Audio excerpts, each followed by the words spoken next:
How to track your orders in Wayfair. In this video, I'm going to show you how you can easily check out and know where the order is. First of all, open the application.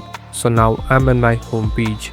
Here on the right bottom, there's a button called Account. Simply tap on Account.